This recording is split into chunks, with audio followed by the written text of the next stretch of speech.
Here we go.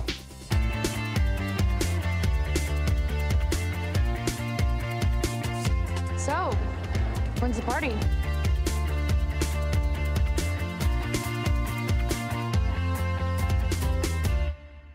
Gossip Girl started way back in 2000 when I was working as an editor. Part of my job was coming up with new ideas for book series. I was in a brainstorming meeting with a bunch of my colleagues, and we started talking about how girls were starting to talk online about themselves and their friends. I don't think the term blogging even existed yet.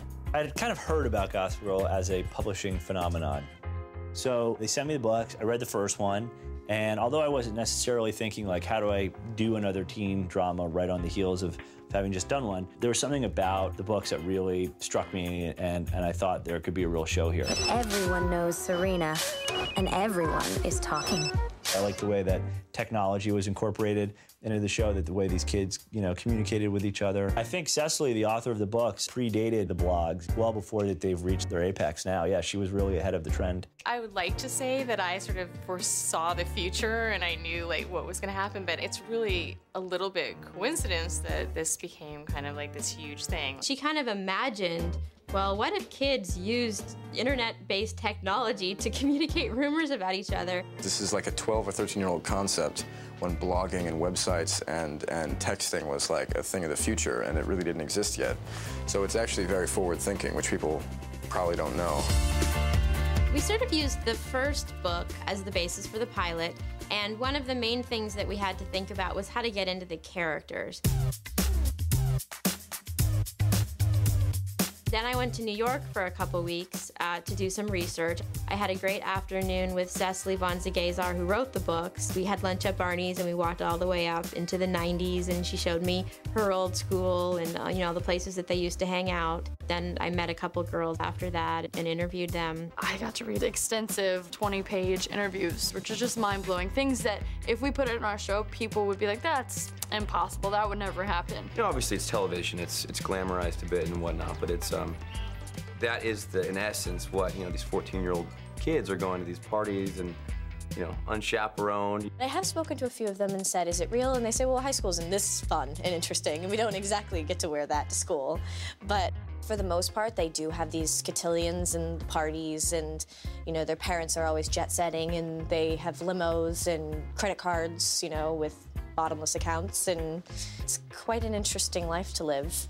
The Upper East Side of New York, it's old money New York. It's, it's a place that has grand traditions, families that have had money for centuries, and therefore it has a real caste system. Cecily, the author of the novels, went to a similar school. She based this loosely on people that she knew and herself. When I started developing the characters, I started thinking about the people that I knew in high school, but really what I was mostly concerned with was who's going to care about these rich girls who seem to have everything that they want. And so it was really important for me to kind of go deep inside their heads and really show what motivates them and show that they're really just like everyone else inside. Even though the network had approached Josh and then Josh had approached me about doing this pilot, we still had to go in and pitch because the network needed to know what was our take on the characters, what did we think the pilot story was going to be. All you need to do is maybe you could loosen up a little, Shake it out. You don't get to start casting until the script is actually picked up. So the first thing we did was Josh and I started working on our outline, and for Gossip Girl we made a scrapbook. We came in with like a crazy picture book and poster boards. I think that they sensed that we were really passionate about the material and that this was something that we really wanted to do. The casting process in any TV pilot is so difficult and requires so much work. When you see the pilot, you just see the tip of the iceberg. You see 6 beautiful teenagers at the center of Gossip Girl, and what you don't know is our casting people, David and Lindsay, they saw 975 actors and actresses, and Josh and Stephanie and I saw probably around 300. Do you ever feel like your whole life's planned out for you, man? This is not a platform for one of your anti-capitalist rants, okay? Nate, Blair can never know, okay? Don't you understand it's the whole reason that I went to boarding school in the first place? And that got whittled down to the 6 people who come to work every week in New York City on Gossip Girl. Do you remember me? She remembers me. When we go into casting a project, our first goal is to find the best actors and to find people that are really unique. Hey, how you doing? I was in yesterday with Serena. How could I forget? Penn Badgley, who plays Dan Humphrey, is a dark soul. Penn. It was really hard to find someone who was attractive, but still likable and relatable and had the dry wit that Dan has. We needed someone that both boys would like and girls would love. Penn was someone that I'd worked with before and was very happy to get to come back. He's a very serious actor. He's a little brooding, but he's funny and he's thoughtful. I like the script, but the character, I was like, well, you know, I've played this guy before. I would like to make some changes, and they were just minor changes, and they were more than happy to accommodate. He really grounds the show, and Dan is our way into the show. I mean, for a lot of the audience, his journey into the Upper East Side, his experience, is very much the audience's experience. Dan is just slightly less appealing in the books because he's a chain smoker, he drinks coffee, he's this obsessed, poetic, tortured artist, which is a very fun role and I think maybe more suitable to film. The love story between Serena and Dan in the show is lasting for much longer than it did in the books. In the books, it was pretty much over, like, by the end of book 2. He's got to be awkward and humble, but he can't be too much of that because Serena, the queen bee of all of this, has to fall in love with him. I love it when you talk dirty. You just love when a girl talks to you. Actually, I prefer them when they're not talking. Ed Westwick, who plays Chuck. First time he came in, he read for Nate. This guy is an unbelievable actor. What a great presence and what a unique kind of an actor that you don't normally see on TV and or teen dramas. Well, Chuck in the books is described as having aftershave commercial handsome looks, whatever that means. I mean, I guess the idea is he's sort of like perfect on the outside, but then has this sort of like threatening smile. Chuck, we felt like in the pilot we wanted him to be a real villain. Originally, Chuck was just supposed to be a recurring character. He wasn't supposed to be a guest star, but we all fell in love with him, as did the producers, and we knew we had to make him a regular. You don't get nearly enough credit for your wit. I auditioned with my British accent and my American accent. Eventually, we decided that it worked better with an American accent. We tried to lock him down, and we had massive immigration issues. Going into shooting the pilot, we didn't have a visa for him, and we were terrified that we weren't going to be able to use him, so the network said we have to recast this role. So Lindsay and I started reading people on tape in our office, and we would email those reads to the producers who wouldn't watch them because they only wanted Ed. A day or two before Ed was about to shoot, his visa came through, and we were able to use him. The whole kind of experience so far has just been, it's been very, very fun. You know, it's been a roller coaster. He's like pure evil. He's a throwback to the James Spader 80s teen nihilistic kind of villains. Don't cave to your parents' wishes if they're not your desires. Excuse me? Where's my boy? Chase Crawford, who plays Nate, the minute he first came in and read, we're like, this guy is Nate. It's quite the process for me. I don't know exactly how it was for everyone else, but for me it was like, went back in like 7 times. We fell in love with Chase the first time he came in to read for Nate. I mentioned to my sister and some of her friends like, oh my God, no way. Like, Gossip Girl, are you kidding? They're making it into a TV show? Nate?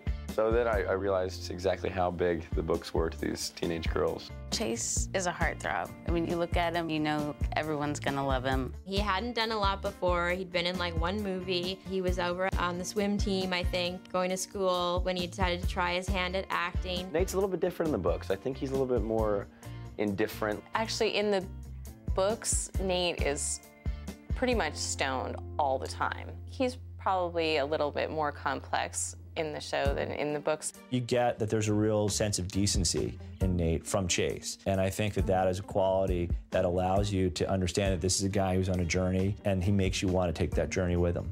You know, I actually didn't want to come to Blair's party as much as I just wanted to get out of my house. Taylor Momsen was a real find for Jenny because she has a really sweet, charming, likable quality, but she also has a dark side. Taylor really captures that kind of like naivete and that like Jenny is sort of an ingenue, but she finds herself right in the middle of all the action and like with the gorgeous guy and you know, which is what happens to Jenny in the book. She's always like in the middle of the party or like in the singing with the band or something like that, and she just kind of doesn't really know how she got there, but she's going with it. My first time I met any of the cast was I walked into the makeup room and was in stockings and my dress, and I like wiped out and slipped and my feet literally like scissor cut the air and I like fell down and everyone was like, oh my gosh, are you okay? And I was like, yeah, way to make an entrance, Taylor. It's amazing to me that she's only 14 years old. She's a girl on the cusp of becoming a woman. You feel like, oh, she's so sweet. Dan needs to take care of Jenny. She's in trouble. And then she turns it on, and you're like, I'm totally afraid of Jenny Humphrey. What is she gonna do to me? And that's what's so great is that I get to do both. I get to play the, the nice girl, and then I get to play the not so nice girl too. It's really, really fun. Let's do it. I'm not a stop along the way. I'm a destination, and if you refuse to attend, I'm gonna have to find a replacement. Girls, the waiting list. Leighton Meester, who plays Blair, is a riot. Leighton never misses a moment. She gets every color of the character. There was an issue when we were auditioning Leighton Meester for Blair because she's a blonde originally. Everybody, that really wanted me for it, they were like, oh, she'll dye her hair, it's fine. But everybody that had to be convinced, from the studio and the network, they were like, well, she has blonde hair. We just, what? Like, they couldn't get it. I started out with a wig, and that just went all wrong. And so for Leighton's final audition, we had her dye her hair brown, and it just worked. So I ended up having to dye my hair before I even knew that I had the part. And to ask a young actress with long blonde hair to dye her hair brown, you have to be pretty darn sure that you can get her this role. You're kind of not invited, and Jenny used up all the invites.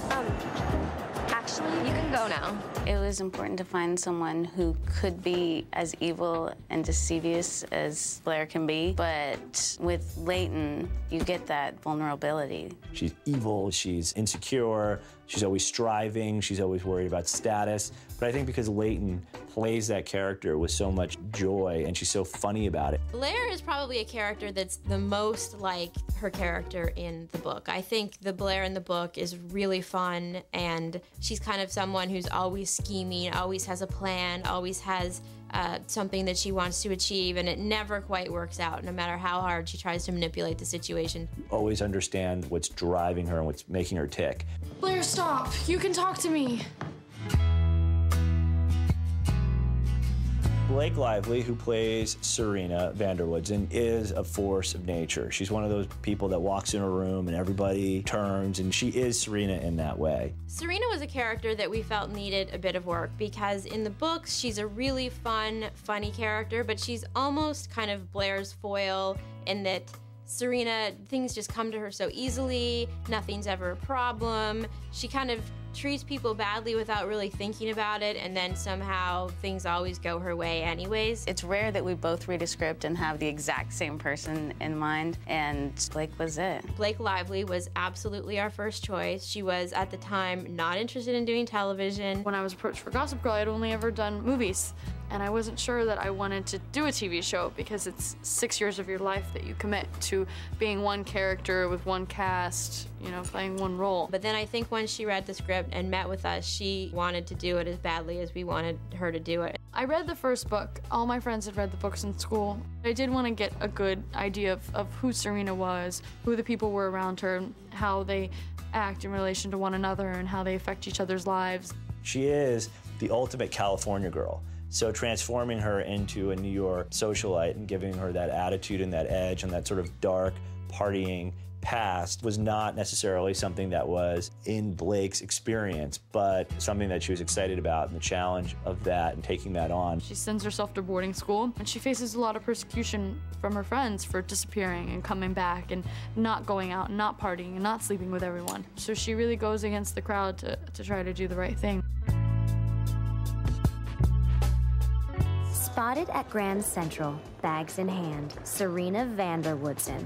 One challenge that the book presented was how to incorporate the Gossip Girl narrator, because of course, when you're reading a book, you are reading what Gossip Girl wrote, and how do you translate that into an image? We auditioned hundreds of girls for it, from 300. Yeah, everyone from people who hadn't done anything before to very recognizable names. Kristen Bell actually reached out to us. She had read the script and really responded to it. She's kind of been able to play the part in a way that really sets the tone for the show. I'm a personal fan of Kristen Bell, so I like it, and I think it's a good choice. There's nothing Gossip Girl likes more than a good cat fight. And this could be a classic.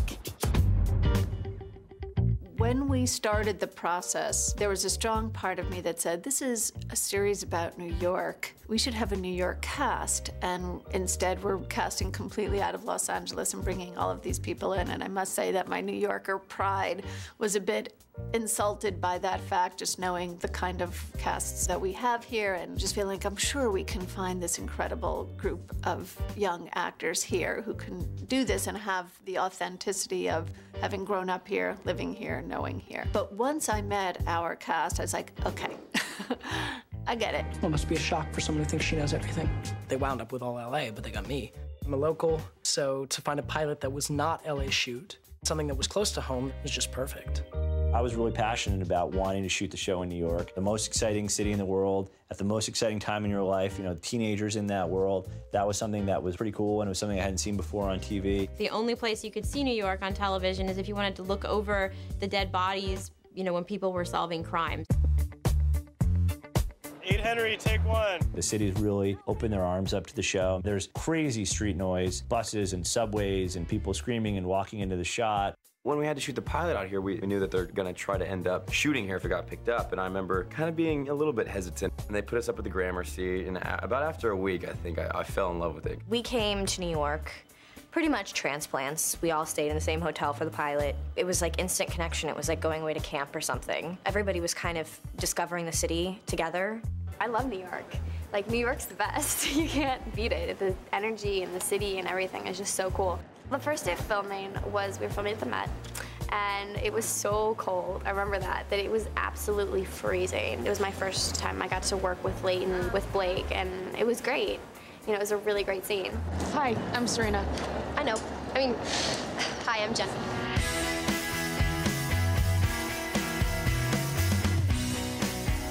The thing about the characters that was exciting against the backdrop of the Upper East Side is they're almost like royalty. They come from the old bloodlines of money. There's a lot of tradition, there's a lot of formality, there's a lot of pomp and circumstance that kind of enshrouds their world. So they do feel, in a way, like at least within their own bubble, like celebrities or like royalty. A really fascinating visual interpretation of the Gossip Girl books was these very real 21st century kids of Gossip Girl to be living and walking through an old New York City.